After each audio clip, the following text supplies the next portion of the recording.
Chef Yacine ñu koy jaajëfal bu baax tey bu jot nag xam ngeen ko pàcc bu mujj ci seen information ñu ci ànd ak mi ki maa ngi Ndiaye Fall di nuyu ñi nga xam ni itam ñoo respecté di les souhaiter également bon anniversaire. Ah, merci, bon anniversaire à toi. Ça fait 3 ans donc. C'est vrai. Donc 3 ans di nuyu nag surtout suñu gan tey jii wax nga ko muy premier vice-président de la muy Abdou Mbow di kàngam si wàllu politique bokk si li nga xam ne rek moom mooy parti APR bokk si ñi nga xam ne sax ñoom la ñu dénk kàddu boobu la parti donc tey jii itam dafa biir Sénégal ginnaaw ba ñuy door ànd ak fas yéene wax xam ne rek tolluwaay honorable maa ngi lay nuyu di am mbégte de la délégation. jërëjëf maa ngi lay fay bu baax di nuyu aussi Sénégalais yi Sénégal yi déglu di leen souhaiter joyeux anniversaire fii lañ ko yéege mais c'est un honneur mu fekk ma fii maa ngi nuyu ci dalal bi ngeen ñu dalal di ñaan lépp lu ne doon loo xam ne luy jëriñ askan wi la te mu doon waxtaan bu am solo. amiin. honorable dañ koy actualité du moment bërki démb Ndiaye muy si alxames ji la ñu ubbi li nga xam ni moom mooy session bi sa assemblée nationale. daanaka perdre loo leen temps tàmbali liggéey bi ginnaaw commission gi tey jii ñi ngi naan bureau bi day réunir ngir rek door li nga xam ni moom mooy procédure bu ñu war a yëkkati wala déet mbalaanu kër lay ay député yi nga xam ni dañ leen a tudd si mbirum passeport diplomatique. alors d'abord laataa ñuy dugg si li nga xam ne moo ñuy xaar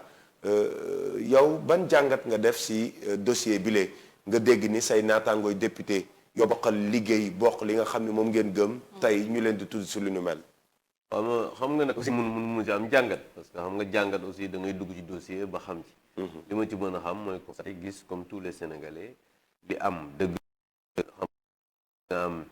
sa naataangoo nga nekk ak moom ñu tudd ko ci loo xamante ni nekkul loo xam ne war na mën a kilifa sax nit jàqare d'abord di nga am aussi tristesse mais aussi di nga am métit même bu fekkee ne amaguñu quand même culpabilité wala amaguñu firnde ne ñoom ñoo def mais buñ ko nga nit ku nekk ak moom li nga gën a njëkk a am moom mooy d'abord compassion sa digg parce que aussi il faut que Sénégalais yi xam ne aussi nit boo nekkee ak moom bu fekkee dafa am jafe-jafe wala nga jàpp ne am na jafe-jafe il faut nga am compassion pour moom loolu aussi loolu mooy la réalité parce que Mamadou Biaye comme Mamadou Sall Boubacar Biaye comme Mamadou Sall c'est des compagnons de première heure nit lañ ñoo xamante ni depuis 2008 ñu ngi ànd ak ñoom dans l'Alliance pour la République ma nekk ak ñoom à l'Assemblée nationale depuis bientôt 10 ans parce que on a fait la 12e législature ensemble def 13e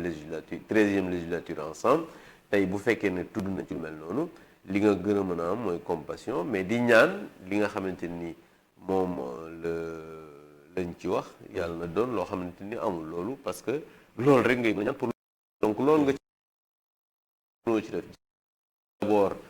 étonnement ci am ba pare am loo xamante ni compassion la vis-à-vis de mes collègues. alors mais coowal trafic la su ñu nee trafic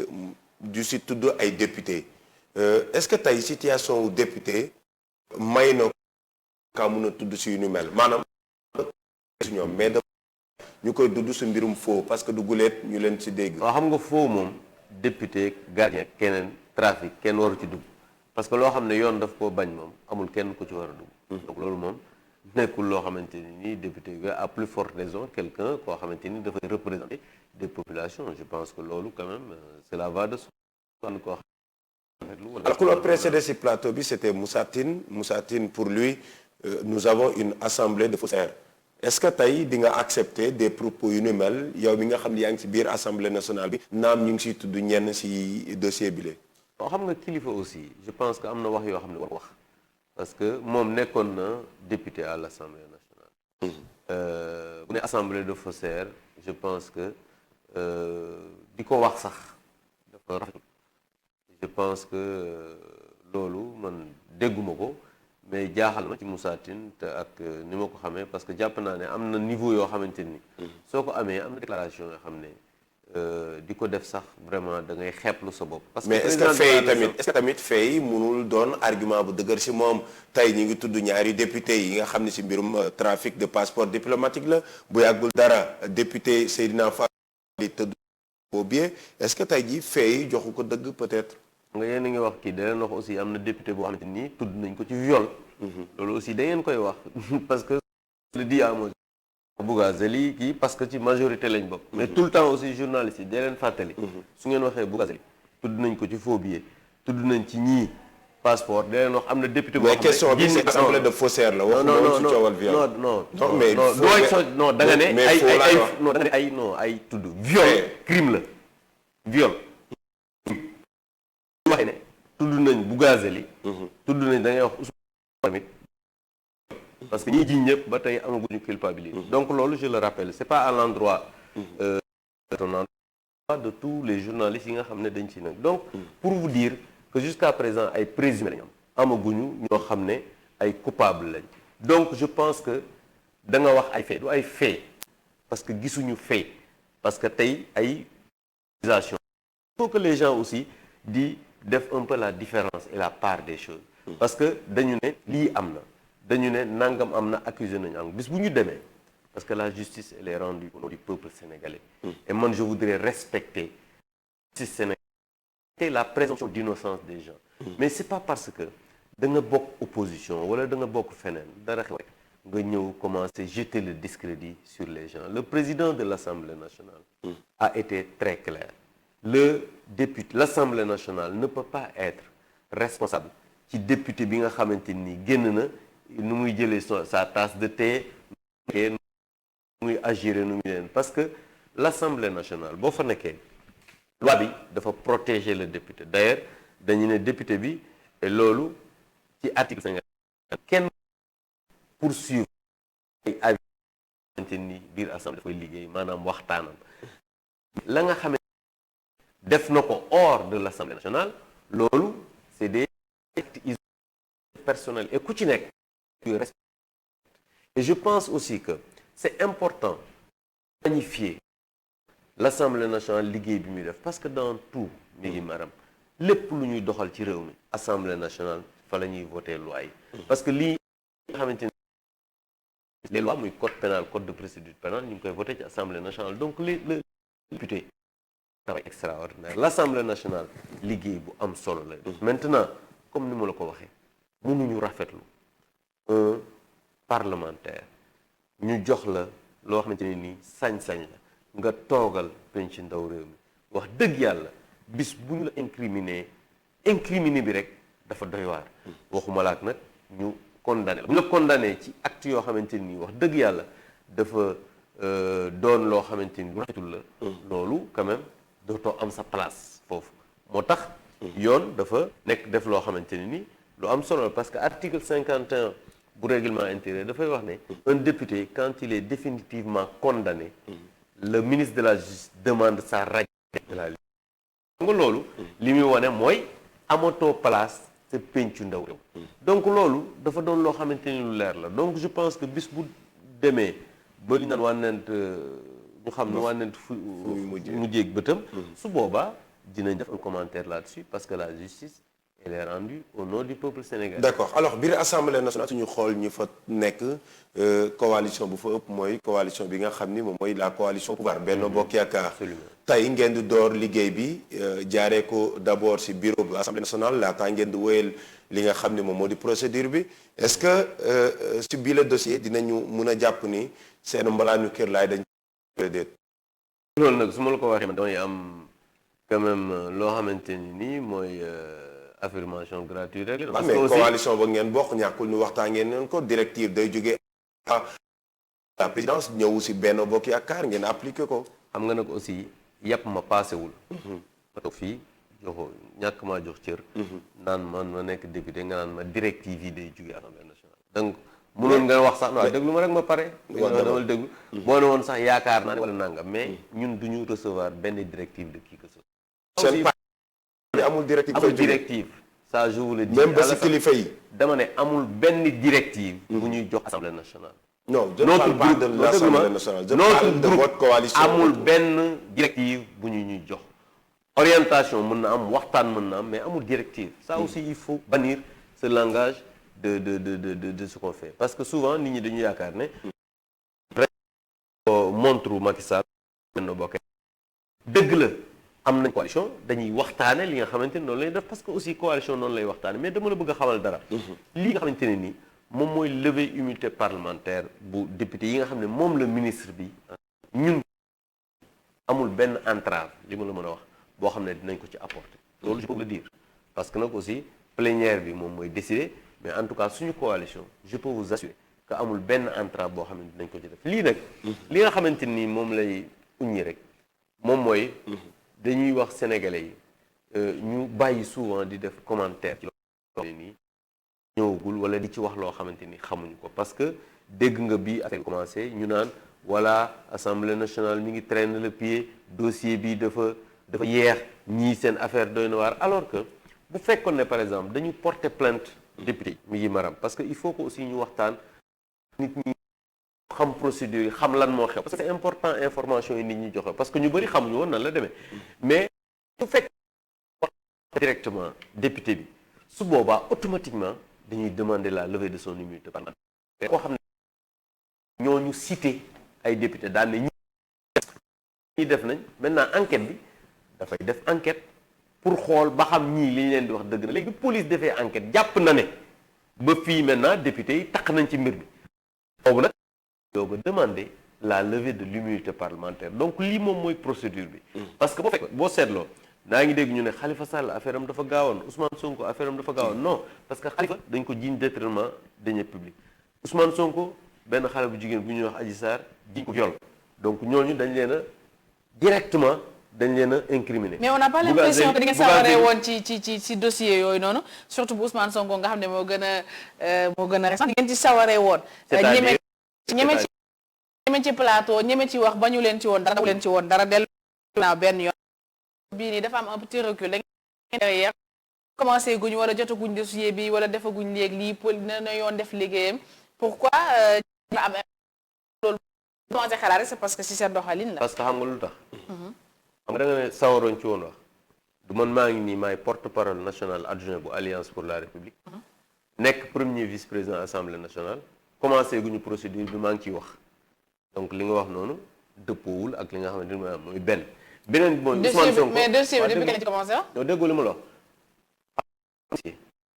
la justice. tant que ñëwul assemblée nationale ñun waxuñu ci. bañ ci commencé wax mooy bi mu ñëwee assemblée nationale Ousmane Sonko dañ koo accuser moom directement viol. pour mu leer. loolu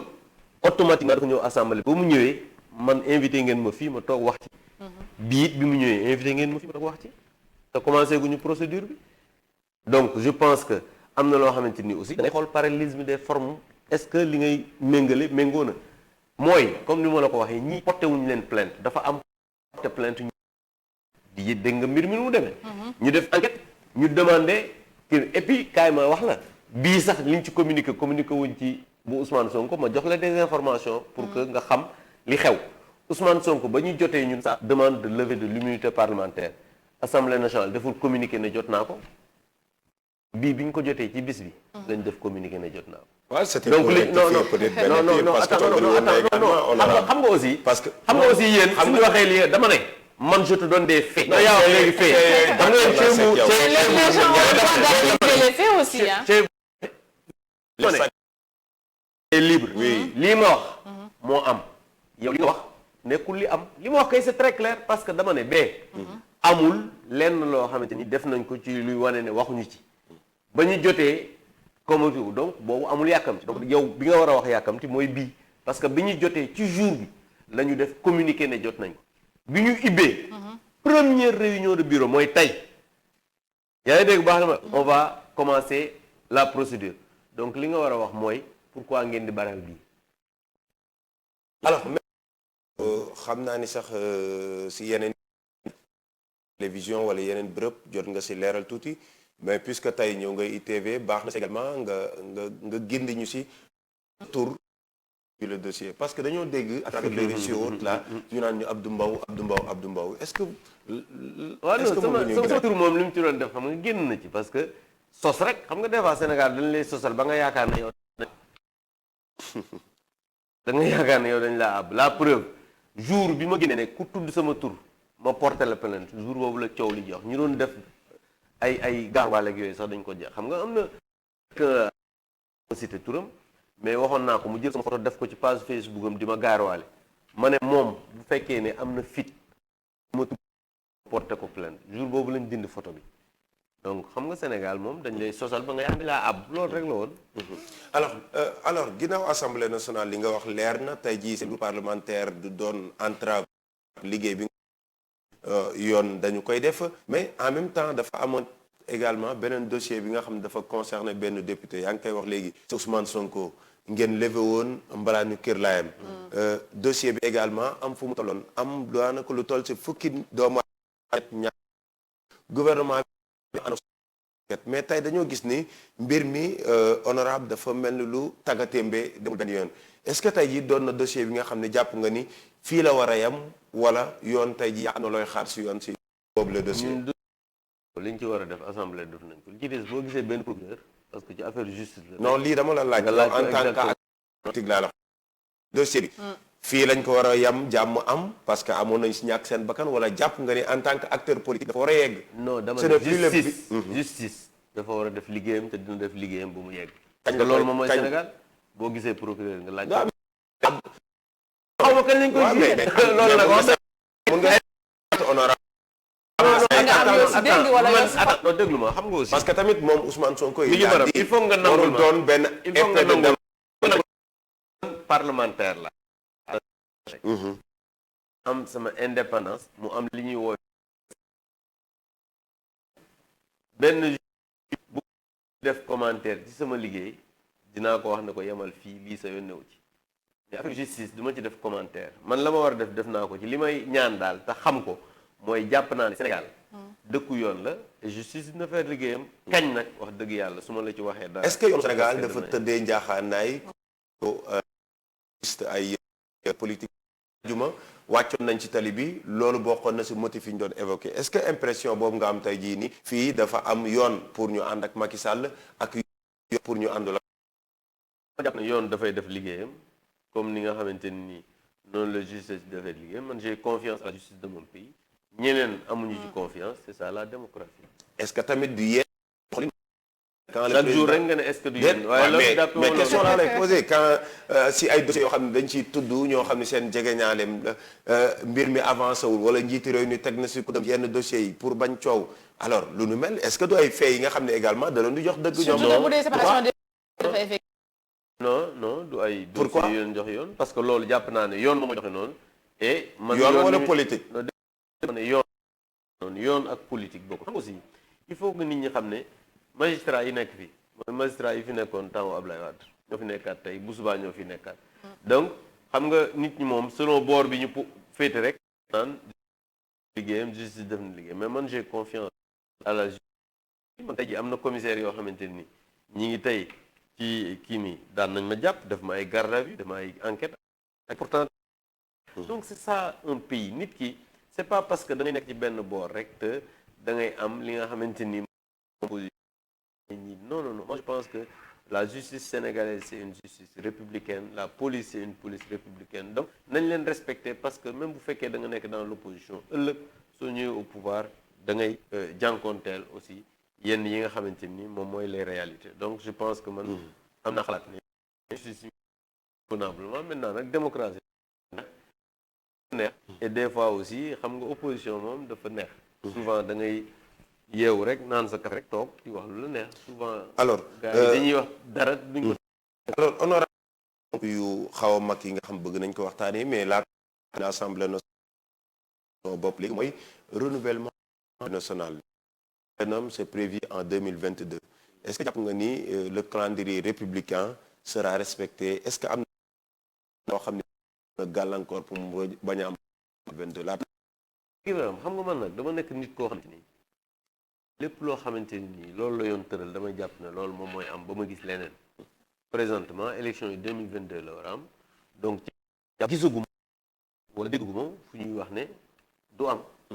mandat bu jeexee dañu war a dem élection loolu la. waaw mais xam nga lu tax question bi di posé wu saa yi mandat dina jeex ñu yokkaat ko. waaw loolu maire yaa ngi nii par exemple loolu wax xalaat mais man mais foofu ñu xalaat ci parce que tamit daa am loo may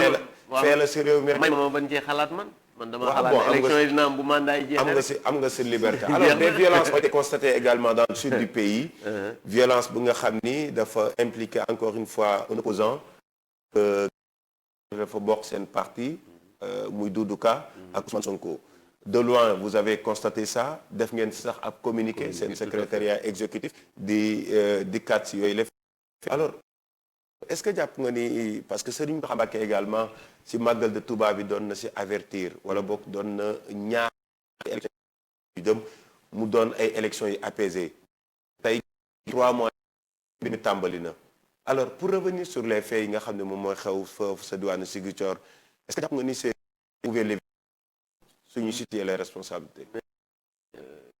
gis man jàpp naa ne war nañ ko mën a éviter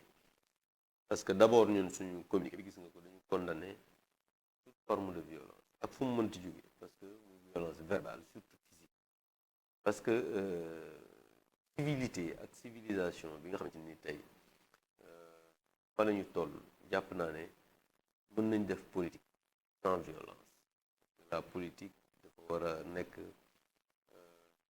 beneen taxawaay bu nit ñi war a am maanaam am ay idée ay nekk ay force mu nit ñi dañu war a nekk ay force de proposition mais bu ñu demee ba les muscles wax c'est parce que y a problème je pense que loolu lu ñuy condamné la man personnellement damay condamné forme parce que ay nit suñu nekkee di politique je pense que ku ci nekk loo xamante ne ni yaa ngi koy def ci sa wet am na war nañu mën a éviter violence donc loolu lu may condamné la et nekkul loo xamante ni wax dëgg yàlla rafetlu nañu alors mais est-ce que tey jii par exemple Abdou Mbow dem di def meeting buntu kër Thierno Alassane Sall est-ce que loolu provocation nga ko jàppee waaw xam nga aussi comme mooy ni ma la waxee rek gis nga niveau yi bokkul te am na nit ñi ñu mën a am yenn compréhension yi mais mi ngi am na ñoo xam ne mënuñu am yeneen compréhension yi mais bu fekkee ne man de su may def politique yàlla rek moom a tiim li may wax ñi may dëkkal xam nañ ko mu wóor ma ne su ma demee fii damay xeex bañ fa dem feneen parce que aussi ça ne sert à rien d'aller faire de la provocation parce que souvent nit ñi li Olof Njaay di wax nit ñi xamuñu ko dóor ku fayu lu ñu xam souvent da ngay ñëw yow créer les germes d'une violence après bu violence amee nga crier au complot crier à la kii alors que yow yaa def tout pour créer les germes en violence. mais là également dañuy créer sens interdit si ay acteurs politiques yoo dem soxla voix comme ni ma la ko waxee benn askan si benn quartier parce que beneen politicien dëkk dafa kenn waru fa dem waxuma ne nañu créer dama ne man su ma demee fii mu am violence je l'évite si loolu moom parce que nit ñi ñoo yemul ku ci nekk ak sa niveau de man Thierno Alassane ñëw meeting sama biir kër yàlla xam na ne du ma déranger mais am na ñoo xamante ni loolu mën na leen déranger et je pense que c'est vis-à-vis c'est ci biir mbir yu mel noonu ci la nit ki war a parce que kii indi violence ak ki ko war a def ñépp war a def fexe xool nan lañ koy éviter et je pense que éviter violence mi ngi d'abord xam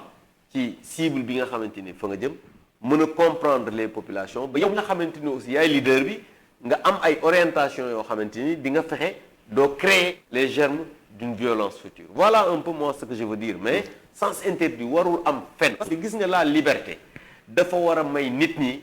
ñu nekk di wax lu leen neex ak fu ñu ko neexee parce que mi ngi maanaam du ma laisserai pas mentir au Sénégal malgré yenn difficultés yu ñu mën a am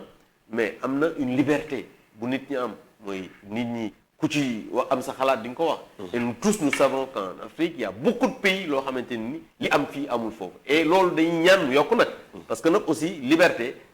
dafa war a bokk ci li nga xamante ni mooy dund aadama donc nit ñi nga xamante ni mooy les hommes politiques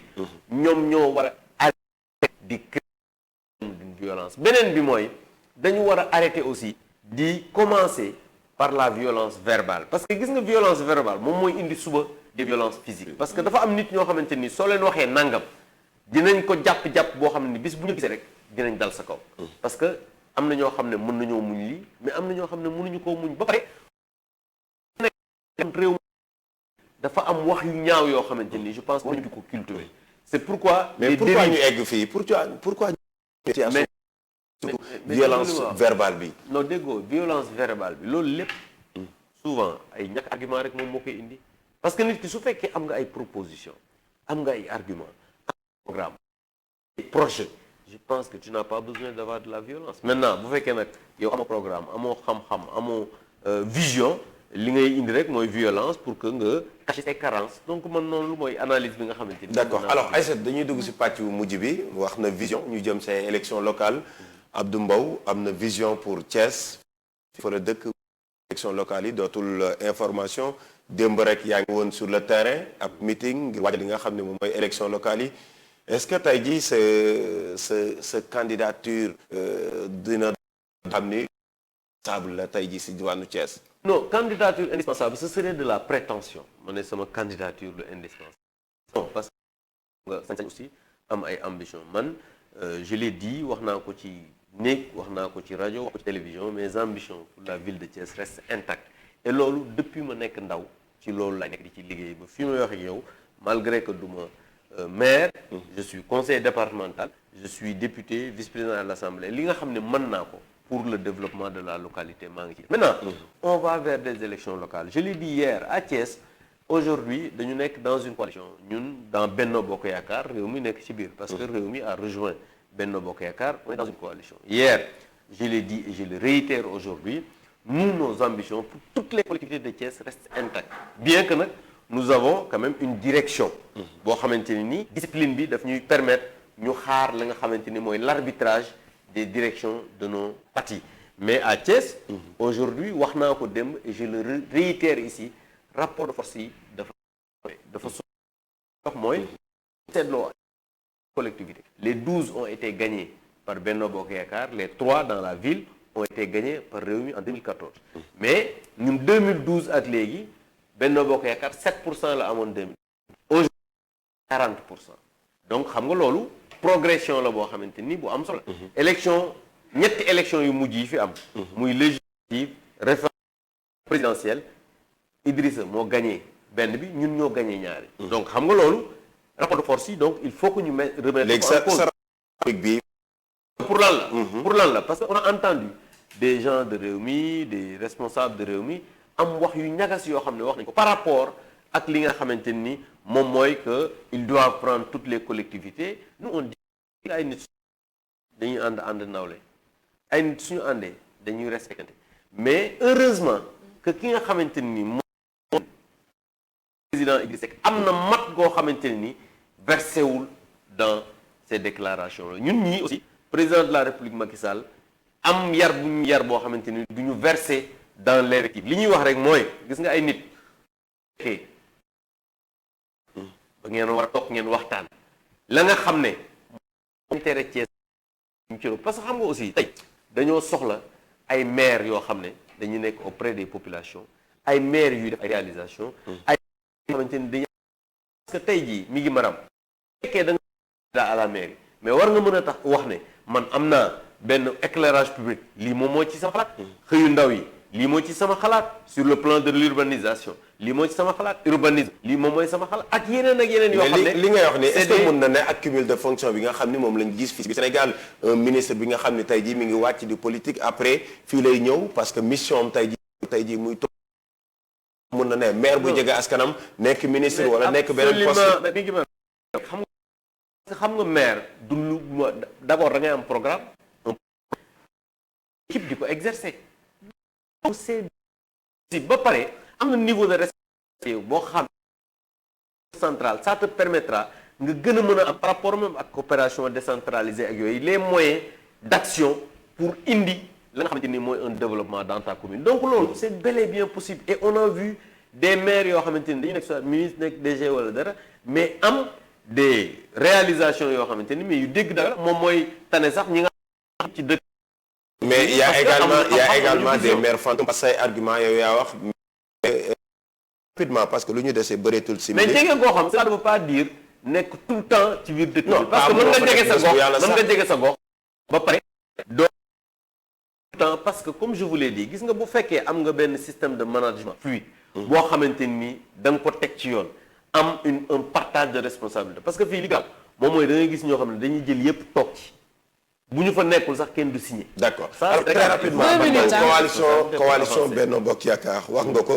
à réew mi am na doxalin bi nga xam ni yaa ngi koy ñaawlu géej waa APR seen biir rek ñu ngay bëgg nag commune yi nga xam ni parti socialiste ñoo ko yor waa parti socialiste ñenn ñi benn la jaar ay benn commune bi ñu yor nag muy commune bu Golf Sud la ñu yor nag yow non Géejawaay laa dëkk xam naa ne non mais Géejawaay nga dëkk ba pare waxal benn commune waaw benn la parti socialiste yor alors mais tey jii lu ma sama question mooy avenir u Benno Bokk Yaakaar est-ce que tey jii l'avenir de cette coalition là dépendrul si élection locale yi ñu dëgmal. waaw en tout cas man de maa ngi Sénégal 2012 ba léegi élection buy jub si rek ñu gas bu mu xóot suul Benno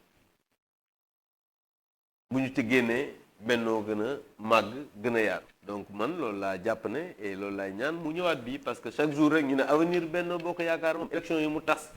avenir Benno. c'est différent parce que tey jii. 2014 local la woon parce que yéen a ngi bëgg a nangu maire yëpp. parce que wax ngeen ko nee nga léegi affaire bi dafa avancé la ngeen jot a am soo leen ko jàppee noonu finalement seen alliés yi lan la ñu yor. mi ngi maram yow mosoo gis coalition bu yàggee ne Benno Bokk Yaakaar te nga ñëw ñaanal mu gën a gudd fan. beneen bi mooy yow élection locale nga wax 2014 demuñu élection locale Benno Bokk Yaakaar demuñu élection collectivité locale yi Benno Bokk Yaakaar. ba mu jaar ba ngeen si génnee am na lu sa am. ñoom Khalifa Moussa gis nga li su xew finalement. Khalifa Ababacar Sall. non moom ngeen si génnee 2012 ba ngeen si génnee ñoom Khalifa Ababacar Sall ñoom ñëpp gis ngeen leen dañoo tas dem si élection. dama ne tey jii également même scénario moom moo présenté wu. mais mi ngi maram xam nga làmmiñ du lekk moroomam te ñorul dama ne Benno Bokk Yaakaar 2014 li ñu am ci collectivité amuñu ko woon. dafa gën a màgg. alors dans l'histoire politique. comment faire. l'histoire politique du Sénégal non jëmoo fa xamoo li may wax ma ne dans l'histoire politique du Sénégal mosoo gis présidentielle amul candidat loolu li muy wane rek mooy Benno Bokk Yaakaar dëgër gi mu dëgër parce que ngir yàlla bàyyi suñu coalition bi ngeen di suul ñun dañuy ñaan coalition bi gën a yokk c'est vrai que yokk bi laa bëgg wax noonu ma question dina yokk incha allah naka ngeen mën a def tey jii ba ngeen xam ni suñ génnee si élection yi rëq-rëq yi du am waxtaan intérêt des populations ak gox yi et je pense que bañ a jël suñu personnes yi def ko ci kanam parce que mooy li ngay wax sànq bi nga waxee ne est-ce que jàpp nga ne sa candidature c'est indispensable parce que nit dañu war a fàtte seen bopp xam nga lan moo gën a grave bu dul man du kenn loolu Sénégal regorge de cadres développés. Il faut que les gens soient humbles. Il faut que les gens remettent un peu en cause des fois aussi seeni prétentions parce que nit ñi aussi dañuy ñëw non su dul man du kenn non mais au nom de quoi. mais fii lañ lay nattee de yow Abdou Mbow. local daa nga fii lañ lay nattee. man ba ma commencé. dugg si ay liste yi nga xam ne député wala leen bii bokk. mi ngi maanaam je suis conseiller départemental wax naa la ko 2014 j'étais tête de liste. dama ne 2014 non xamuma ko 2014 bu baax a baax élection yi. non dama ne 2014 j'étais tête de liste majoritaire. taxul ngeen gagné ko. non waaw mais non c'est pour te dire. dama ni sa doole laa wax fii lañ koy nattee carrément. mi ngi maram parce que bii mooy guléet nga dem si élection locale yi nga xam fekkee tànn nañ la ngay doon suffrage universel direct nga xam ni kii Abdou Mbow la ñu fa doon maire Thiès. je ne suis pas d'accord bi may dem j'étais amul résultat moo tax man je parle en termes de résultat moo tax ma man am na résultat parce que on a eu des conseils on a eu des résultats conséquents. mais c'était pas ça l'objectif de. non une question d'objectif. xam nga natt nga wax non attends xam nga natt nga wax. je pense que nekk yi fa dëkk te ba ñu demee élection on a su exactement lan moo ci am donc moi c'est ça que je dis maintenant aussi voir encore comme ni ma la ko waxee seen bopp parce que c'est des équipes qui vont aller à la quête des suffrages parce que bu fekkoon ne benn nit rek la ñuy fal on n'aura pas besoin d'une liste de conseil da nga ñëw yow kese yow cundum nga nekk benn nit nga ne man maa soxla nangam donc vraiment yenn prétention yi ñi koy am aussi xam nañ ne ñoom du ñoon parce que mën a jóg yow dañ la ko jiiñ honorable yow si plateau bi. maa ngi lay sant bu baax di sant soxna Aïssata di leen wax aussi am nañ mbégte lool ñëw fekkee waxtaan bi di leen ñaanal seen anniversaire bi encore yàlla ngeen ko feetewaat ay at yu bëree bëri bëri. Amin merci beaucoup on kon suñu moo tax suñu daf ñuy jaay ni voilà maa leen